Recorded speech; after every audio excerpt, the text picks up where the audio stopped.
watch CNN, I watch Fox, I watch CBS, and in this case, there's a lot of things not being said.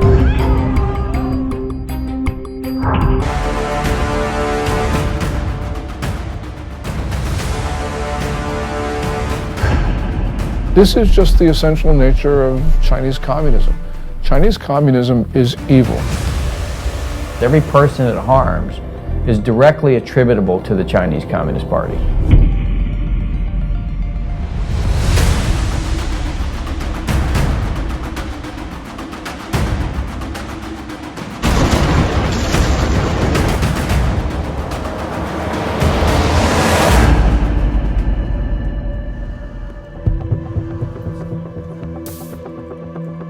I began looking into the origin of the now widely known coronavirus in early February, with its timing amid the Hong Kong protests, the Taiwan elections, and the US-China trade war. My name is Joshua Philipp. I'm an investigative reporter at the Epoch Times in New York, writing about the Chinese Communist Party's programs of espionage and unconventional warfare for well over a decade.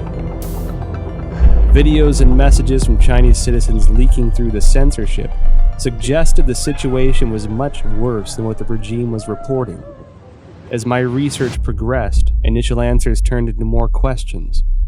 I soon realized there was much more to the story than we were being told. Today, the coronavirus is impacting over 100 countries around the world. Billions of lives are at risk. And from what is said by the Chinese Communist Party, this allegedly started spontaneously in the seafood market in Wuhan, China.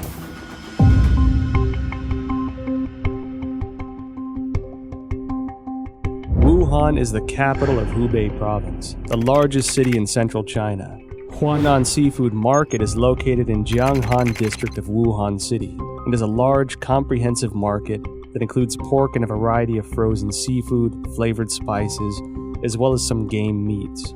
The first thing that received public attention about the epidemic was an internal notice from the Wuhan Health Commission. There has been a continuous occurrence of pneumonia cases of unknown cause. The notice issued on December 30, 2019, clearly required all medical units to report similar cases of unknown pneumonia. The notice started spreading online, and on December 31, 2019, the Wuhan Health Commission issued a public notice for the first time, saying that some medical institutions found a link between the pneumonia cases and the Huanan seafood market. However, the notice pointed out that there was no evidence of obvious human-to-human transmission and no infection among medical personnel. On January 1, 2020, the Huanan seafood market posted a notice of closure. This was followed by a thorough cleanup of the market, which as an investigative reporter seemed rushed. Guan Yi, a well-known Hong Kong expert, echoed my concern that the move was like destroying a crime scene. Since then, Wuhan officials have repeatedly said that most cases of pneumonia in Wuhan have a history of exposure to the Huanan seafood market. On January 26, the Institute of Virology of China CDC announced that 33 of the 585 environmental samples from the Huanan seafood market were found to contain the novel coronavirus nucleic acid, and the virus was successfully isolated from the positive culture samples, suggesting that the virus originated from wild animals sold at the market.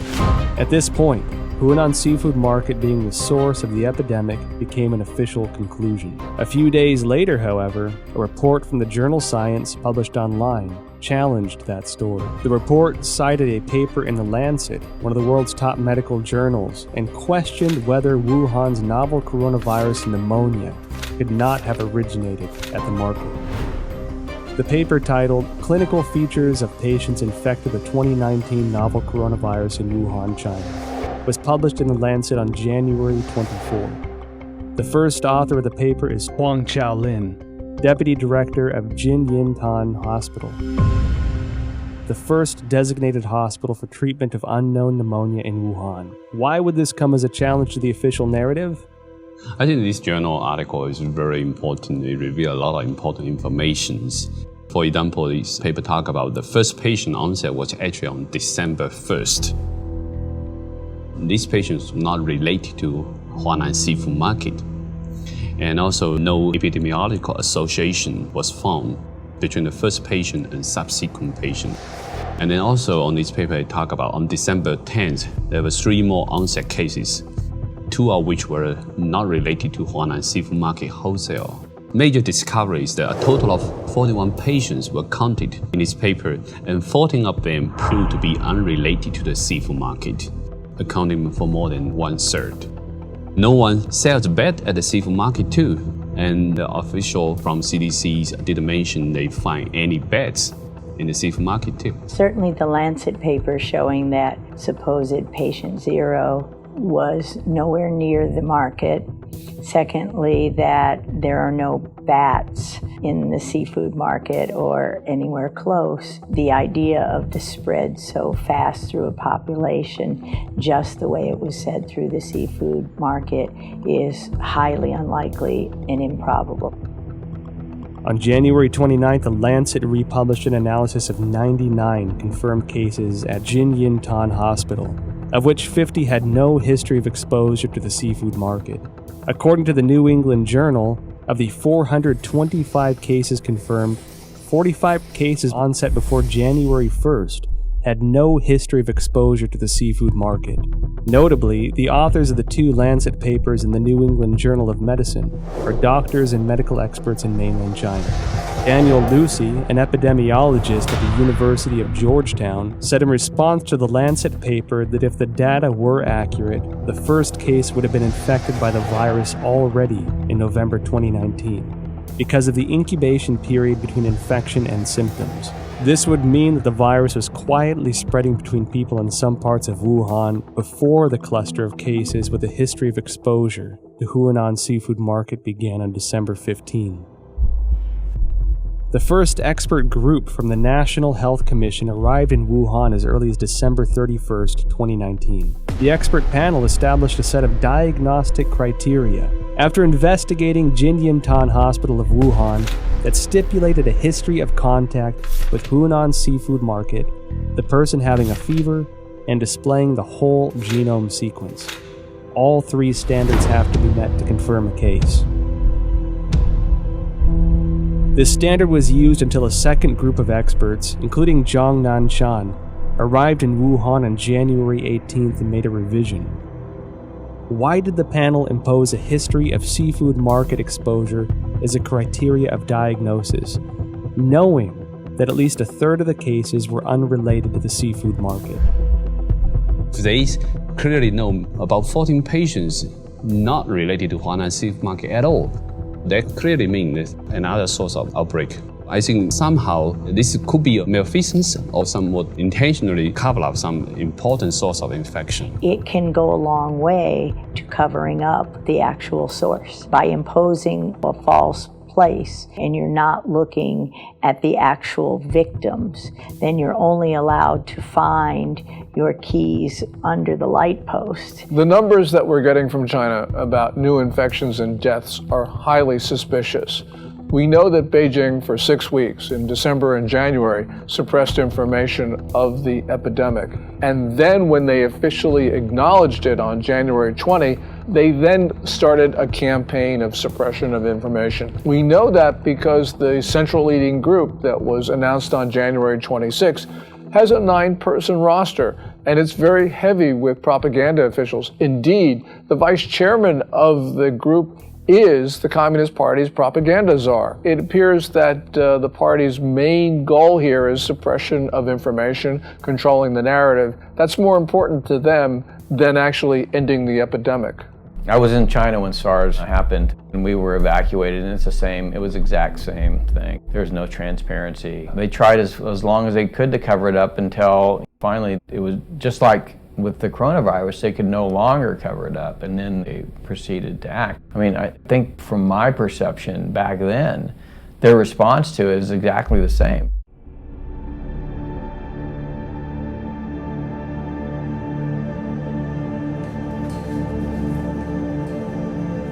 On January 10th, China disclosed the full genome sequence of the Wuhan novel coronavirus, and many of the world's top virologists began analyzing it. As early as January 7th, academic Zhang Yongzhen from the National Institute of Communicable Disease Control and Prevention along with the School of Public Health of Fudan University, submitted a joint paper to Nature. The paper was published on February 3rd and pointed out that the Wuhan coronavirus is closely related to CoV-ZC45 and CoV-ZXC21, two viruses sampled from bats in Zhoushan by the People's Liberation Army. The Wuhan coronavirus has an 89.1% nucleotide similarity to the CoV-ZC45 virus and even exhibits 100% amino acid similarity in the NSP7 and E proteins. Shortly after the paper was published, other scientists used BLAST, a program developed by the National Institute of Health and the National Center for Biotechnology Information, to compare the viral sequence based on the data submitted by Chinese authorities on January 12th. The results matched with Zhang's findings. Another scientist, Lu Raojian from the Chinese Center for Disease Control and Prevention, and their team also published a paper in The Lancet on January 30. The paper stated that the Wuhan virus has an 88% similarity to two bat-derived SARS-like coronaviruses collected in Zhoushan, Zhejiang province of China. The earliest discovery of this bat-derived virus is by an expert from the Research Institute for Medicine of Nanjing Command. A paper published in 2018 states that scientists from this institute detected many SARS-like coronaviruses in bats from Zhoushan City, also known as bat-like coronavirus, Zhoushan virus. In short, scientists found the Wuhan coronavirus, the current pandemic, is highly similar to a bat SARS-like coronavirus previously discovered by the Nanjing Military Research Institute, showing 100% amino acid similarity in NSP7 and envelope protein, the E protein. What does this high similarity reveal? Hard to see a protein is 100% identical when the virus jumps species. And so that was suggesting maybe the virus could be generated with a reverse engineer process. I certainly believe that the 100% amino acid similarity says it can't possibly be a natural mutation.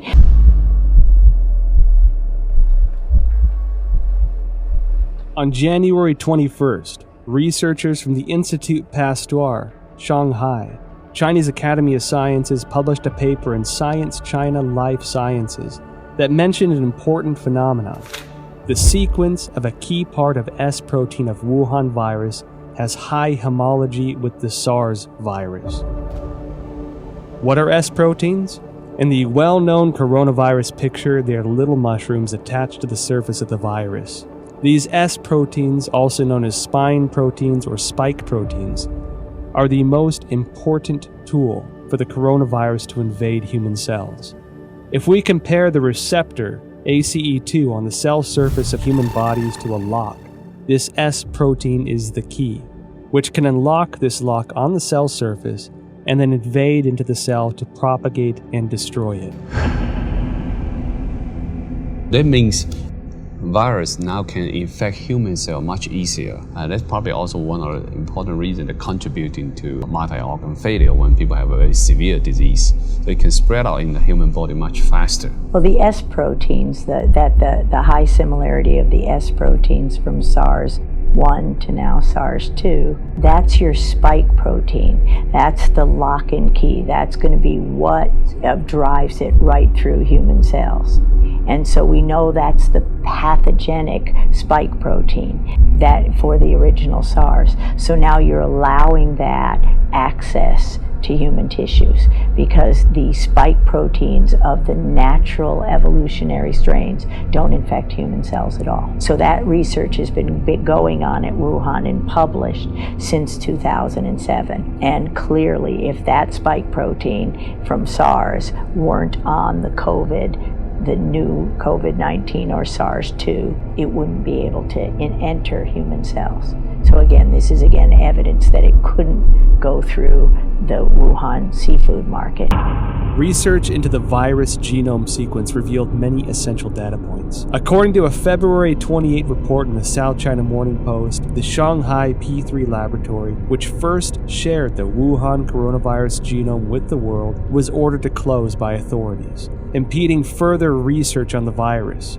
Professor Zhang Yongzhen and his team, who published the genome sequence on January 11th, worked at this laboratory. According to a February 26 report on Caixin, Zhang Yongzhen's team isolated and completed the genome sequence of the previously unknown virus on January 5th. On the same day, the Shanghai Public Health Clinical Center reported the discovery to the National Health Commission and recommended prevention measures.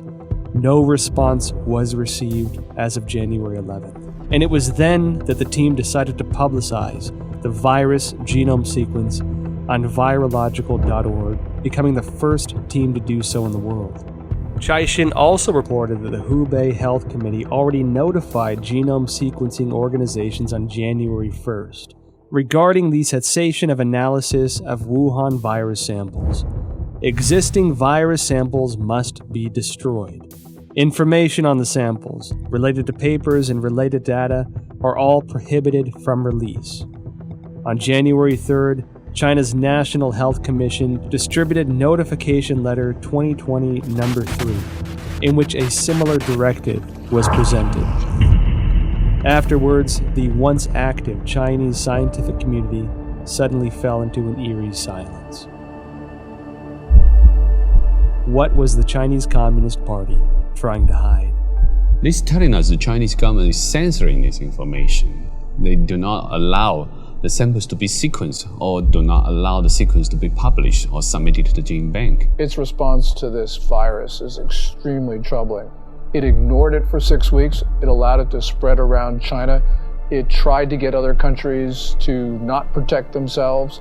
This is dangerous, irresponsible behavior, and it's endangered not only the Chinese people, but people around the world. There is no other way of looking at it. They are responsible for the continuation of this coronavirus. And every time it comes back, because it will come back, because it's going to be with us now permanently, it will come back, and every person that it kills, every person it harms, is directly attributable to the Chinese Communist Party.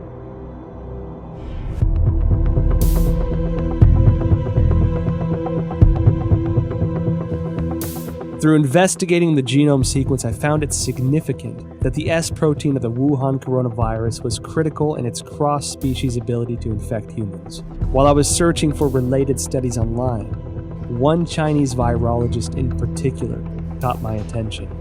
She spent many years researching bats and coronaviruses. She was the first to locate the key to how coronaviruses can overcome cross-species barriers in order to directly infect human bodies. And she was the first to discover that the SARS virus was the result of a restructuring of multiple SARS-like coronaviruses found in bats. Her name is Zhengli, and she may be an important link to the origin of the virus. Wikipedia describes Zhengli as a, quote, Chinese virologist and researcher at the Wuhan Institute of Virology, which is part of the Chinese Academy of Sciences. Further investigations show that Zhengli has been a figure of controversy since the Wuhan virus outbreak. This is due to a paper she published in 2015 discussing her own research into synthetic viruses. Caixin, a media company with ties to the Chinese Communist Party, interviewed Zhengli in an attempt to refute these rumors. Dr. Zhengli, she is one of the top experts in China studying about coronavirus in Wuhan Institute of Virology. She has so many publications from collecting, identify bad coronavirus from bad caves. Her lab had these capacities and very sophisticated capacity to generate mutations to make it best fit in human expression as well. Delving further into related information, I discovered that Zhengli published not one, but 4 papers in total, each of which contains important information. Since the SARS outbreak in 2003, Zhengli has been conducting research on coronaviruses. From 2010 onward, the focus of she and her team was redirected to identifying the capacity for coronavirus transmission across species, specifically putting the spotlight on the S protein of the coronaviruses. In other words, her team's research in the Wuhan lab has been looking into the part that can make coronaviruses transmittable to humans. In June 2010, a team including Zhengli published a paper. It describes research to understand the susceptibility of angiotensin converting enzyme 2 ACE2 proteins of different bat species to the S protein of the SARS virus. In the experiments, they also modified key amino acid convents to mutate the bat's ACE2 to examine compatibility with the SARS S protein. This paper demonstrated their awareness of the special relationship between the S protein and the ACE2 receptor. It also signified that she had unearthed the passageway for coronaviruses into human bodies. In October 2013, she and her team published a paper in the authoritative science journal Nature. They claimed a breakthrough in coronavirus research. What was their breakthrough? They successfully isolated 3 viruses from bats, one of which had an S protein that integrated with human ACE2 receptors. This effectively demonstrated the human infection of SARS-like viruses to humans without the need of an intermediary host. Then, in November 2015, she and her team at the Wuhan lab once again published a paper, this time in the British journal Nature Medicine. They discussed the creation of a synthetic virus, a self-replicating chimeric virus. This virus had the SARS virus as the framework, with the key S protein replaced by the one they had found in a bat coronavirus she mentioned in her 2013 paper. This new virus demonstrated a powerful ability for cross-species infection. The mice infected with this synthetic virus revealed severe lung damage with no cure. This symbolized that Xi's successful splicing of the SARS virus was a key to open the door to the cross-species transmission. What is startling is that these successful experiments on mice were only the tip of the iceberg. They planned to further experiment on primates. Although Zhengli did not indicate any conclusion from this research, her move to research on primates suggests this was to more closely simulate the infection of humans with this new synthetic virus. This wasn't done without controversy, however. Xi's experiments quickly triggered widespread debates from the academic community. Simon Wayne Hobson of the Pasteur Institute in France expressed deep concerns.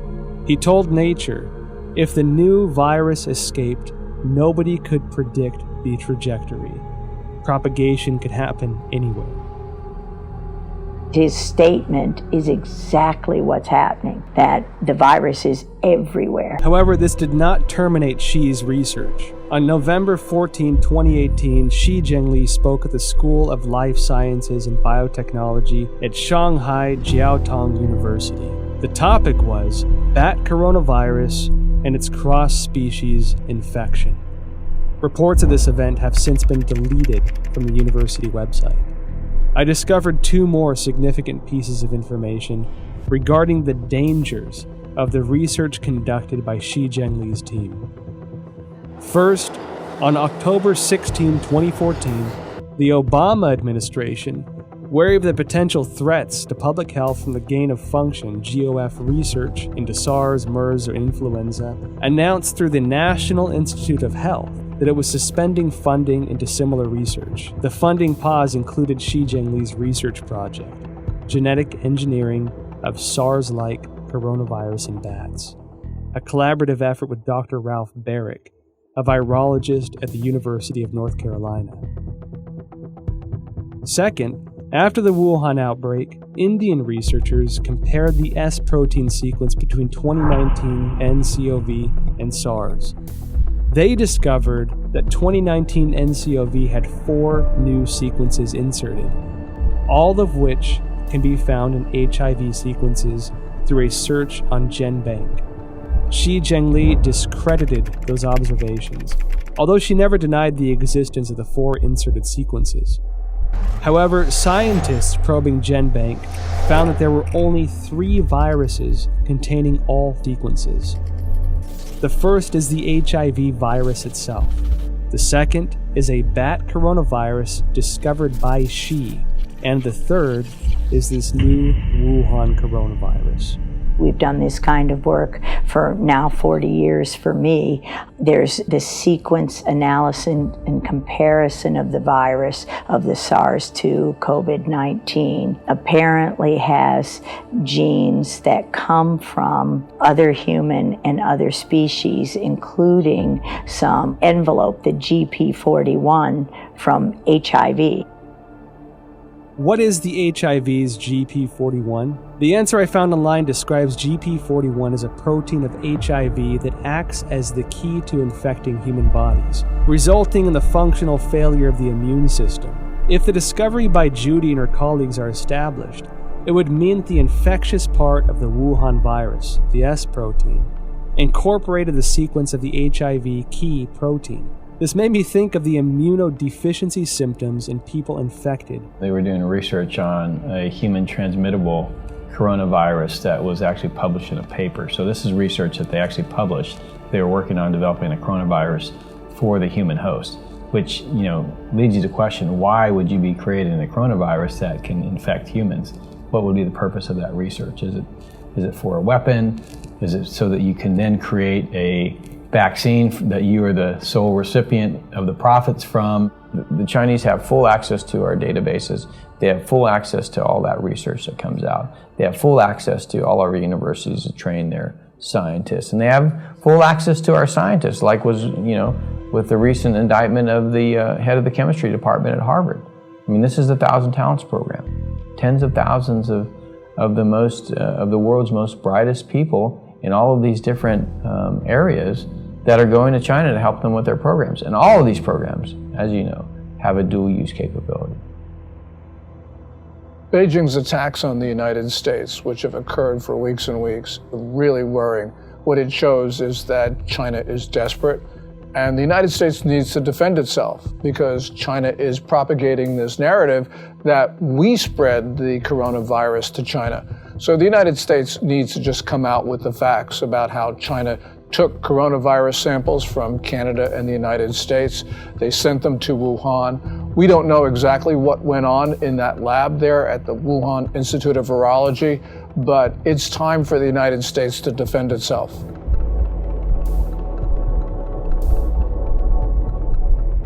January 23rd, 2020. The Wuhan virus exploded. While Wuhan announced the lockdown of the city, Zhengli and her team released a paper stating that the Wuhan coronavirus was of probable bat origin. This was published in Nature on February 3rd. The paper indicated that the Wuhan virus utilized the same key as SARS to gain entry into the human body.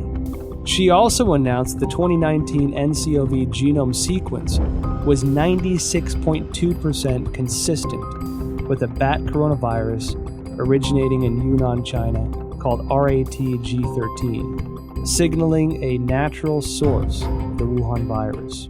However, Zhengli's natural origin assertion was doubtful. The outbreak occurred in Wuhan, the same location as the P4 laboratory where Xi was based, and which housed highly similar viruses. Common sense would lead the government to first inspect the P4 laboratory for any leakage incident and potential safety concerns. Instead, they shifted public attention from the P4 laboratory to the South China seafood wholesale market that sold no bats, and designated it as the origin of the disease. At the same time, authorities sealed off all virus samples, prevented international experts from joining the investigation, and used national television to slander doctors such as Li Wenliang, who disclosed the outbreak for spreading rumors. If the Wuhan virus indeed emerged naturally, why would the CCP need to censor relevant news or block investigations? Could the Wuhan P4 laboratory have its secrets? Virus samples and genome sequences may be the exact ingredients we need to find our answers. When I first heard of the coronavirus, I was deeply concerned. Almost every disease that starts in China begins in Guangdong province, the province that surrounds Hong Kong, in the south. But Wuhan is in the central portion of the country. And so this was extremely unusual. It's not a conspiracy theory to think that the coronavirus came from the Wuhan lab. We don't know at this point. And until we know, the theory about the lab origin is certainly something that we should consider. I noticed that after the outbreak, the Wuhan Institute of Virology kept strangely quiet. Under normal circumstances, as the nation's highest level of virology research institute, it should be the first one to actively respond when the entire country is working around the clock, attempting to control a disease like this. One that so closely fits the type of viruses its scientists were researching. In contrast, the Institute had a highly visible demonstration on CCTV of their efforts to detect and prevent the outbreak of virus in pigs of Guangdong in 2018. It should be noted that the Wuhan Institute displayed a series of abnormal events since the start of 2020. January 2nd, an email from the Director General of the Institute to all internal staff was circulated. The subject was notice regarding the strict prohibition of disclosure of any information related to the Wuhan unknown pneumonia. National Health Commission clearly mandates that all detection, empirical data, results, and conclusions related to this outbreak cannot be published on self-media or social media, nor disclosed to any media, including state media, or collaborative organizations, including any technical services companies. January 21st, a new drug, remdesivir, provided for free by the United States to China for Wuhan coronavirus treatment, was preemptively patented by the Institute. February 3rd, Dr. Wu Xiaohua blew the whistle using his real name that Zhengli's haphazard laboratory management may have led the Wuhan virus to leak from the lab. February 4th, Chairman of Duoyi, Xu Bo, blew the whistle using his real name that the Wuhan Institute of Virology was suspected of manufacturing and leaking the Wuhan virus. February 7th, top biochemical weapon expert of the People's Liberation Army, Chen Wei, officially assumed control over Wuhan Institute of Virology's P4 laboratory. February 14, Chinese leader Xi Jinping called for the inclusion of biosecurity into China's national security framework and to accelerate the introduction of a biosecurity law. February 15, the Institute refuted widely spread rumors on Chinese social media that a female graduate, Huang Yanling, was patient zero and had perished. However, Huang's photo, CV, and thesis were all removed from the Institute's official website, leaving only her name. February 17, Institute researcher Chen Chuanjiao blew the whistle using her real name that Director General of the Institute, Wang Yanyi, was suspected of leaking the virus. I graduated from the University of Virginia in 1980. My first job was to go to the National Cancer Institute, which was housed at Fort Detrick, Maryland, the same place that houses the USAMRIID, U.S. Army Research Institute on Infectious Disease, the biosafety level 4 facility, equivalent of the Wuhan facility. And so at these facilities, it's where investigators who I went in there myself, you can see the breakdowns in safety, and it's everywhere. That's why I have no doubt the Chinese biosafety level 4, it was just as lacking in safety, in rigor. You can argue that they don't care. Suspected of leaking the virus, military biochemical weapons expert assumes control. biosecurity law. Now, when these sensitive keywords are connected together, it tells me that the P4 laboratory is not an ordinary academic research institute. I decided to start from the beginning of the Wuhan P4 lab. On January 23rd, the day Wuhan was locked down, French website challenges.fr published an article that revealed many details of the collaboration between France and China to establish the P4 laboratory in Wuhan. In 2003, after the SARS outbreak in China, the Chinese Academy of Sciences requested assistance from the French government to build a virology research center of the highest level. With the support of then French Prime Minister Raffarin, the two countries signed a contract to jointly construct the P4 laboratory under a wave of contention. According to the contract, French architect RTV in Lyon was responsible for the engineering of the laboratory. However, Chinese authorities switched the work to a local Wuhan architect, IPPR, based on research conducted by the General Directorate of External Security. IPPR had close ties to subsidies of the Chinese military, some of which were already targets of concern by the American CIA. Within the 12 subsidiary departments, there was even a specific military management office. The French delayed repeatedly, given security concerns. It wasn't until 2017 before the Wuhan P4 laboratory was operational, and French security continued to suspect that the Chinese regime was conducting biochemical weapons experiments. Who is the real boss of the P4 laboratory? The Wuhan P4 laboratory was a subsidiary of the Wuhan Institute of Virology, which is managed by China Academy of Sciences. The director of the laboratory was Yuan Shiming, who was also the head of China's Academy of Sciences Wuhan chapter. Design and funding for construction were the responsibilities of the ex-vice presidents of the Academy, Jiang Mianheng from 1999 to 2011, and Chen Zhu from 2000 to 2007. Jiang Mianheng was the eldest son of ex-CCP leader Jiang Zemin. After Jiang Zemin ascended to power after the Tiananmen Square massacre, his son entered the academy and led the Institute of High Technologies Research and Development. Jiang Mianheng created the Shanghai Institute of Life Sciences, and together with China Academy of Sciences, Shanghai colleges and universities, Shanghai hospitals, military hospitals and research institutions, formed a profit group of life sciences organizations. They controlled China's major life sciences research projects and allocation of massive funding. Jiang Jicheng, son of Jiang Mianheng, is the controlling shareholder of Wuxi AppTech, which in turn is controlling Fosun Pharmaceutical, China's agent for Remdesivir. Effectively, Jiang Jicheng is the kingpin behind the specific medicine for the outbreak.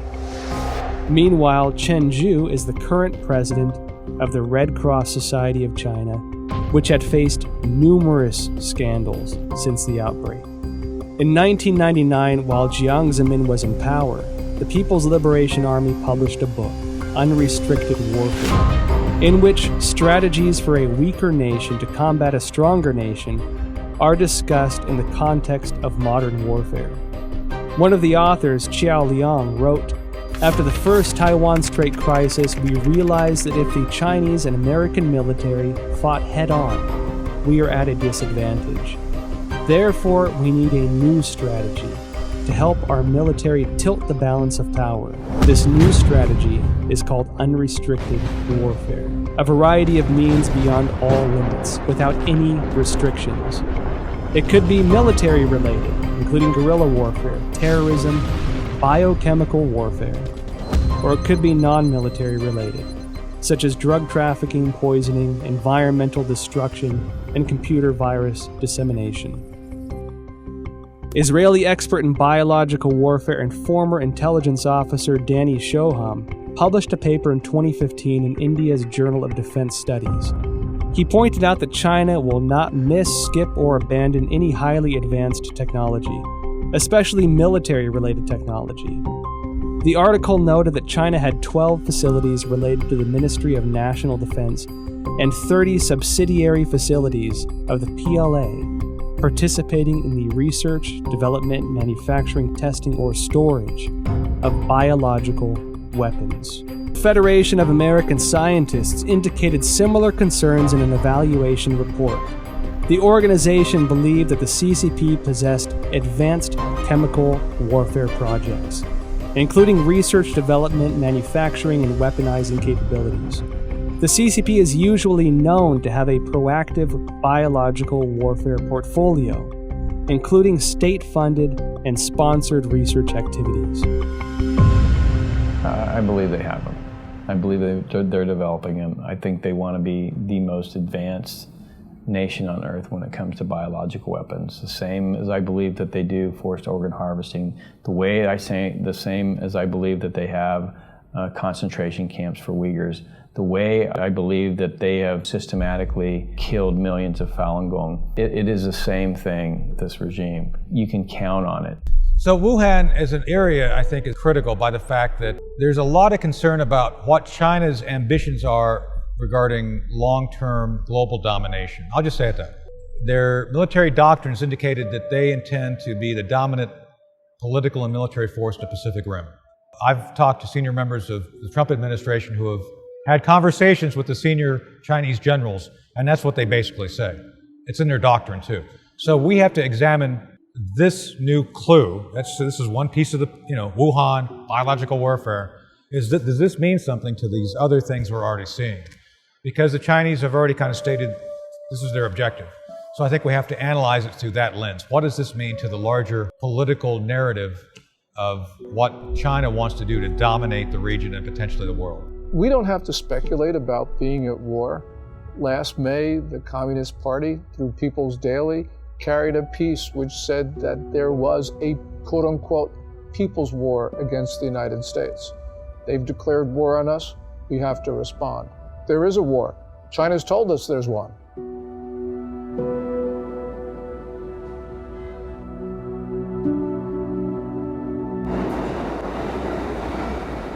At present, the Wuhan coronavirus pandemic has spread to about 190 countries with no signs of slowing down. The United States announced a state of national emergency.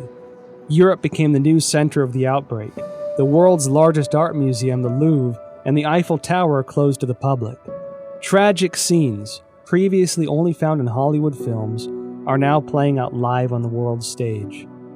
And given how closely it seemed to align with the Chinese regime's narratives, I can't help but question the role the WHO had in this catastrophic pandemic. Well, I think all you have to do is look at the photo of Tedros and Xi shaking hands, Xi standing there, Tedros going up to there, and it really is indicative of how China controls many of these international institutions. You can see that the WHO is essentially following Chinese Communist Party's guidelines. You can see that the UN Human Rights Council is similarly following what China does. From the very beginning of the coronavirus outbreak, the Communist Party has done its best to prevent the CDC and others from studying the origin of this disease. We don't know what's there, but the fact that the Communist Party is covering this up should trouble us deeply. Then you see the World Health Organization take over YouTube. And what's amazing is now at the bottom of every YouTube video, even from Chris Martenson with his daily updates, he's just reading facts. Now it's the World Health Organization is a forced link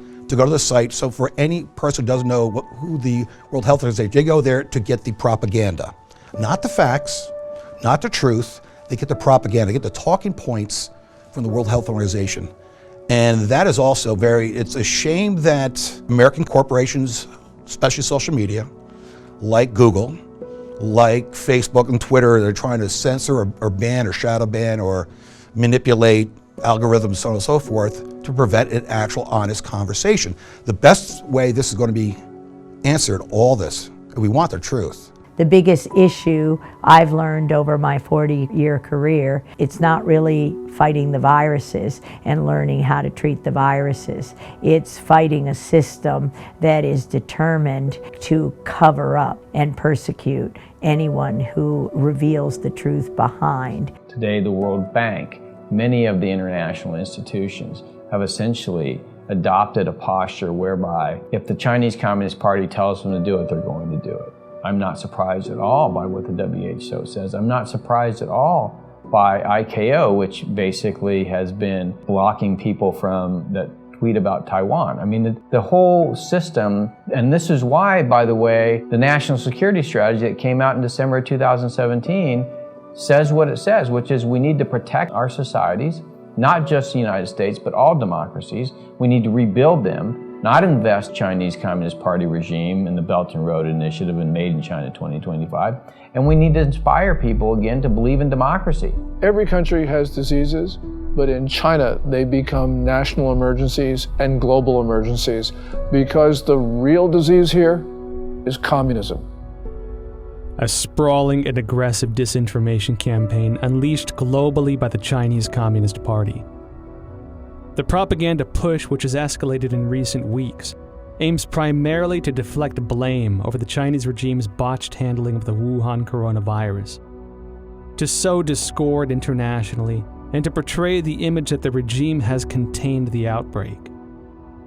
During the investigative interview process, well-known scientists who once suggested a laboratory origin of the virus declined to be interviewed one after another. Some avoided the topic of virus origin completely. Some had already composed scientific arguments but abruptly retracted their papers. I felt as if a giant net of censorship was cast by the CCP over virologists around the world. Silence at this time could have consequences for the health and lives of billions of people. I watch CNN, I watch Fox, I watch CBS, and I try to make my own assessment. And a lot of the time, you can figure out what's really going on by what they're not saying. And in this case, there's a lot of things not being said. Bottom line, they want to make money from China. They fear the Chinese repercussions if they air this stuff. It just gives you an indication of how powerful the Chinese Communist Party is.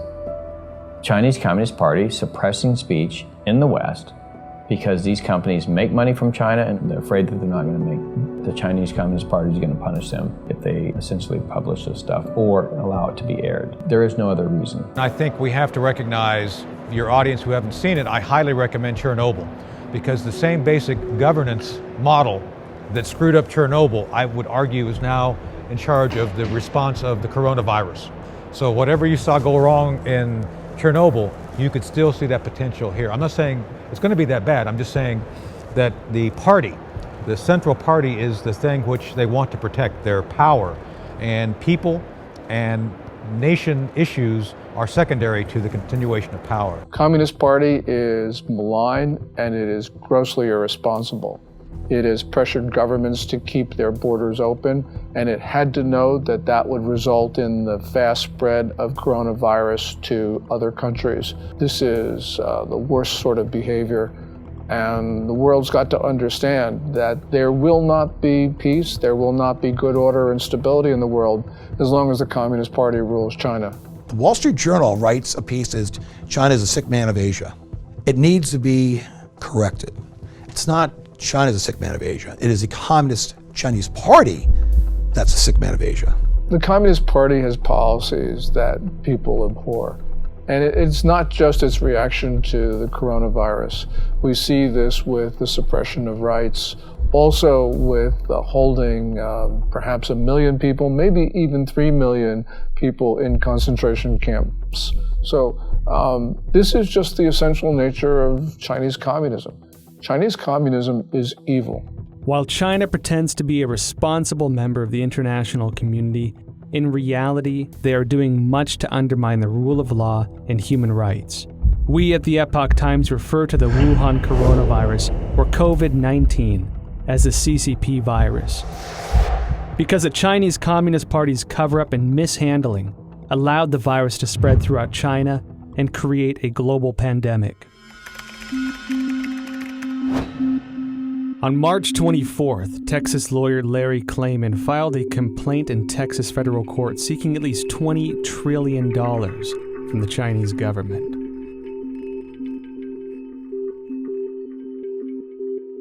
Klayman said in a statement, quote, "The Chinese people are a good people, but their government is not, and it must be made to pay dearly."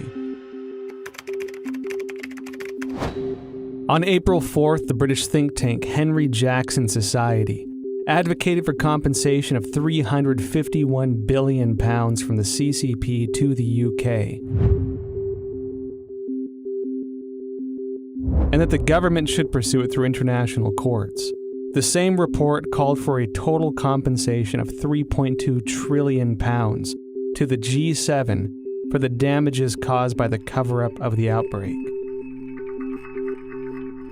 On the same day, the All India Bar Association filed a complaint to the United Nations Human Rights Council, seeking an unspecified amount as reparations from China over the global spread of the coronavirus. Evidently, the CCP violated the international health regulations. The United States and the international community must regain their senses and take action. Reveal the truth through investigations, initiate sanctions against the CCP, and seek massive restitution for the worldwide public health emergency resulting in tremendous health and economic loss. As the people of Taiwan and Hong Kong are insisting, only by trying to stay away from the CCP's invasion can we protect ourselves in this global disaster. Let's start protecting ourselves. Let's start rebuilding our country. Let's start investing in our people. Let's start inspiring people to love democracy and transparency and open markets, not what the Chinese have, which is essentially, if you read document number 9, counter to every single one of those things. So, I mean, it gives us a real opportunity to kind of reevaluate the kind of world we want to live in and fight for the right side of that world. I want them to see the true nature of the Chinese Communist Party, because when they do, they're going to wake up. And when that happens, democracies will begin to flourish again. And when that happens, perhaps, just perhaps, the people of China will have a chance. This virus must have a message for all of us as people of this earth. We need to take a break from our busy schedules and seriously consider the repercussions of our ever-expanding scientific research and development. Did we go too far? Do our desires and ambitions go against the laws of nature and pull us further from the direction given by heaven?